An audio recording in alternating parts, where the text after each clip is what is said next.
Hello, Scorpio, Sun, Moon, Rising, and Venus signs. Kamusta kayo? Sana po'y nasa mabuti kayong kalagayan.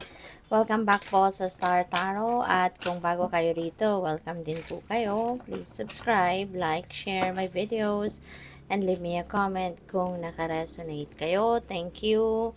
So, first card ninyo, we have Chariot energy. No? Si Chariot, moving on energy. Ito, this is also travel. And, this is also about success. No? So, pwedeng meron kayong pinanggalingan tagumpay dito. Let's say, problema, diba? Maaring na-solve mo na ito. Kaya, yan din ang pinanggagalingan mong success.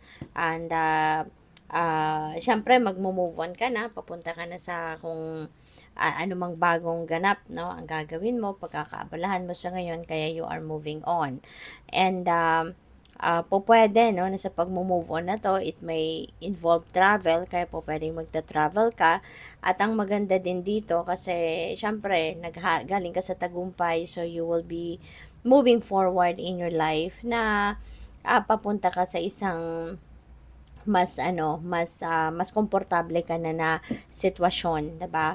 Kung ano man ang, let's say for example, ano pa yung pwedeng ma-encounter mo ng mga challenges along the journey papunta sa bagong yugto, 'di ba? Na papasukin mo, hindi na 'yan ano sa iyo. Kumbaga it's not going to be hard on you kasi hard for you kasi uh, mas marami ka nang natutunan sa ngayon, 'di ba? Gagagaling mo lang sa tagumpay. So, mas confident ka na sa ngayon, mas magiging assertive ka sa ngayon, yung ganon. So, we also have the Ace of Cups. Alright? So, Ace of Cups is a new beginning energy. This is also a lot of blessings, no? Na po pwedeng dumating sa buhay mo sa ngayon. There could be a lot of different blessings na pwedeng dadating sa buhay mo at this time. At kung ano yung kailangan mo, ito yung ibibigay sa iyo. Ano yung kailangan mo, yun ang dadating, no, sa buhay mo. Kaya napakaganda.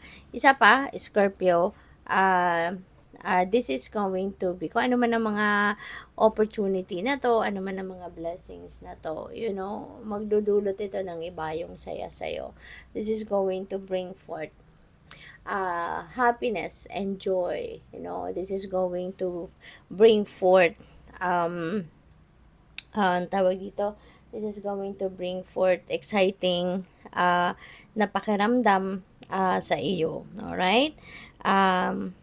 Isa pa, ang maganda dito kasi yung mga biyayang dadating sa iyo dito, papadala sa iyo, this is what the things na kailangan mo. Diba? Pwedeng tao yan, pwedeng bagay, no, na kailangan mo at yan ang ibibigay sa iyo ng divine. And speaking of travel, si Knight of Wands kasi travel energy din ito. So, pwedeng meron ka talagang pupuntahan, meron kang biyahe, pwede na magmamadali ka din dito, no? Siguro, pwedeng opportunity na ito na mababalitaan mo na hindi ka hindi ka magpapatumpik-tumpik pa. Talagang pagkarinig mo ng opportunity na to, pupuntahan mo agad. 'Di ba? Hindi ka na magpapabukas pa, magpapamamaya na. You are definitely going to take advantage of this opportunity right away. So, which is good.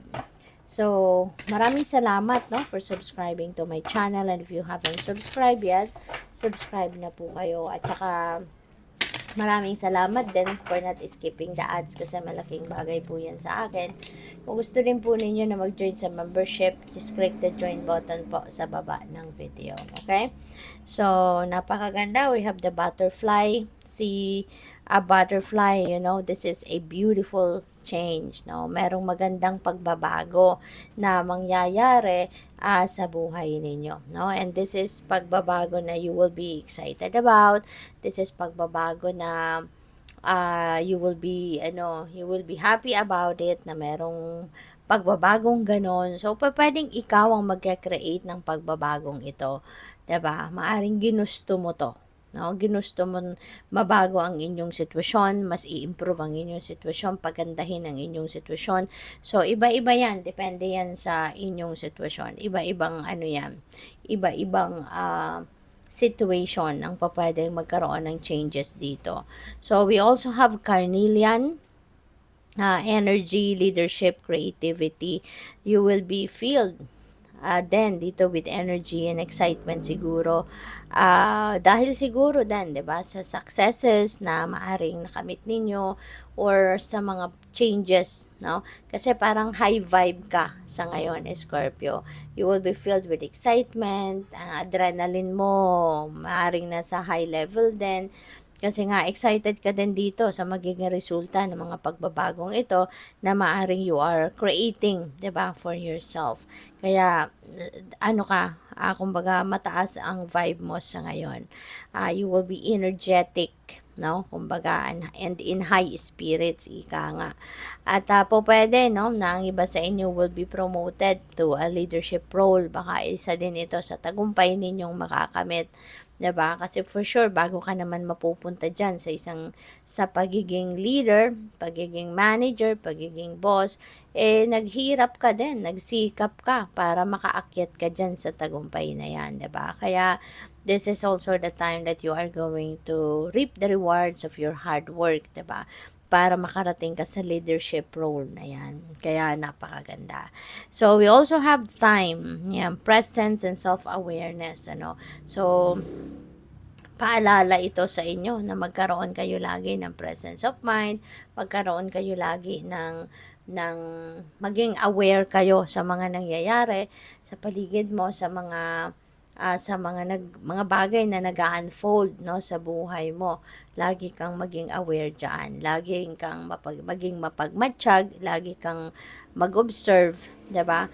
Para alam mo 'yun, makakapag-react ka agad, no, ng kung ano ang dapat na i-react. Alright? Lalo-lalo na ngayon, no, sa paligid natin, maraming mga nangyayaring kaguluhan, maraming manloloko sa paligid natin, maraming scammer, kaya dapat, no, na lagi tayong may sense of self-awareness. Okay?